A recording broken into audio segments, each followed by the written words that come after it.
Imagine you're managing billions of dollars of other people's money. You have a spreadsheet that tells you exactly how much risk you're taking. You trust it completely.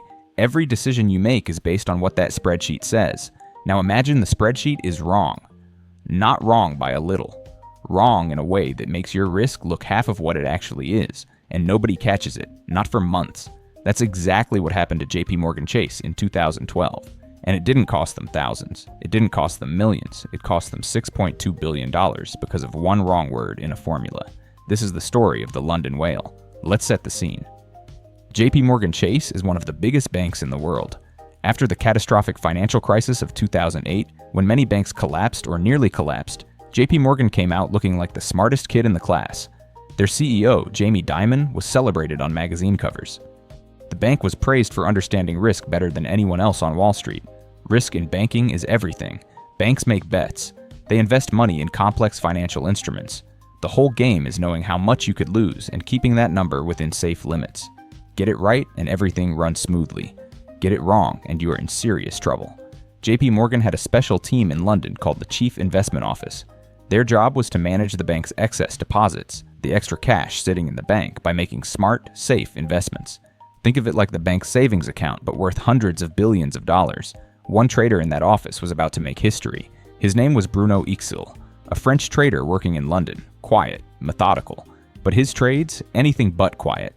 Ixel was buying and selling something called credit default swaps, or CDs. Think of them like insurance policies on loans. If a company defaults on its debt, whoever holds the right CDS gets paid. These instruments trade in large, complex markets every single day. Ixel was buying so many of them in such enormous quantities that other traders started to notice. His positions were so large they were physically moving the entire market around him. People began calling him the London whale. Some called him Voldemort, because his influence was so vast and so hidden. Now here's the key question. Was anyone at JP Morgan keeping track of how dangerous this was getting? Yes, they had a model for that, a risk model, built in Excel. In 2011, JP Morgan built a new tool to measure risk for this trading portfolio. It was called the Synthetic Credit Value at Risk Model. In plain language, it was supposed to answer one question. On any given day, what is the most we could possibly lose? Get that number right and you set safe limits for your traders. Exceed those limits and alarms go off. The model was built in Microsoft Excel. It was updated by hand. Data was copied and pasted between spreadsheet tabs. There was no automated checking and no independent team reviewed it before it went into use. And it contained a mistake. Here's the mistake, explained as simply as possible. The model needed to track how certain financial rates changed over time. To do this correctly, it had to calculate a change and then divide that change by the average of two numbers, the old rate and the new rate. That is the correct formula, divide by the average. But whoever built the spreadsheet typed the wrong word. Instead of dividing by the average, the formula divided by the sum of those two numbers. What is the difference? If the two numbers are 4 and 6, their average is 5, their sum is 10. 10 is exactly double 5, so instead of dividing by 5, the model divided by 10. That made every single result come out exactly half of what it should have been. Half. The risk appeared half as dangerous as it truly was, every single time, month after month. Here is why that matters. Bruno Ixel is building up enormous positions in the market. The risk model is watching, but because of this formula error, the model keeps reporting. Everything is fine, risk is low, you are within limits. So Ixel keeps going. He keeps buying, he keeps adding to his positions because the tool that is supposed to stop him is giving him a green light.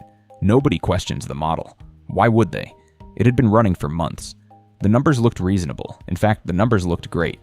But outside the bank, hedge funds were noticing something strange. The CDS market was being distorted. One buyer was so massive, so dominant, that the whole market was bending around him. They started taking the opposite side of Ixel's trades, betting against him. They could sense something was wrong, even if they could not see inside the spreadsheet. By January 2012, JP Morgan's own internal risk limits were being breached. The CIO exceeded its limits for 4 consecutive days, but instead of triggering a proper investigation, the bank switched to the new updated model, the one with the formula error, which showed the risk as dramatically lower. Regulators were informed about the breach. They did nothing. By early 2012, Ixel could feel the walls closing in. He wrote an internal email to his supervisor in January.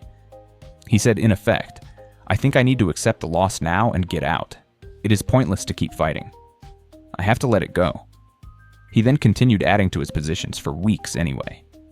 In April 2012, Bloomberg News broke the story. One trader in London was so large he was moving global credit markets. The hedge funds betting against him intensified their pressure.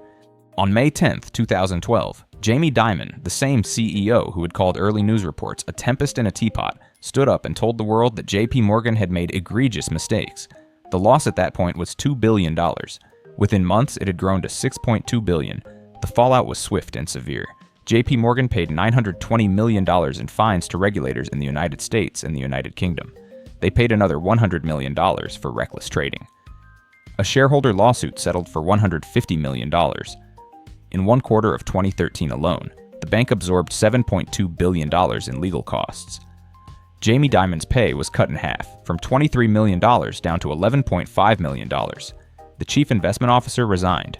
Two of IXL's colleagues were criminally charged for allegedly concealing the losses as they grew. IXL himself cooperated with investigators and avoided charges. A U.S. Senate investigation concluded that JPMorgan had ignored risks, misled investors, fought with regulators, and tried to work around the rules as losses mounted. The spreadsheet error was there the whole time, buried in a formula, quietly doing its damage. It would be easy to watch this story and think, well, that is just Wall Street. Complicated things happening far away from ordinary life. But strip away the financial jargon and what remains is a story about something completely universal. Someone built a tool to help make decisions. They made a small mistake inside that tool. Nobody checked it independently. Everyone trusted it because it had been running for a while, and the results looked fine. And by the time anyone realized something was wrong, enormous damage had already been done. That pattern appears everywhere. Researchers have found that nearly 90% of spreadsheets contain errors, and half of the models used in major companies have significant defects. The London whale did not reveal a rare, once-in-a-generation failure. It revealed a habit, a deeply human habit of trusting a tool more than we should and checking it less than we ought to. The formula was wrong, but the real error was the culture that allowed a wrong formula to run unchecked for months at the heart of one of the most powerful banks on earth. One wrong word, sum instead of average, $6.2 billion. Check your formulas. If this story surprised you, hit the like button. It helps more people find this video. Subscribe for more real stories about how small mistakes cause massive consequences. Drop a comment below. Have you ever caught an error in a spreadsheet at work? I would love to read your stories. See you in the next one.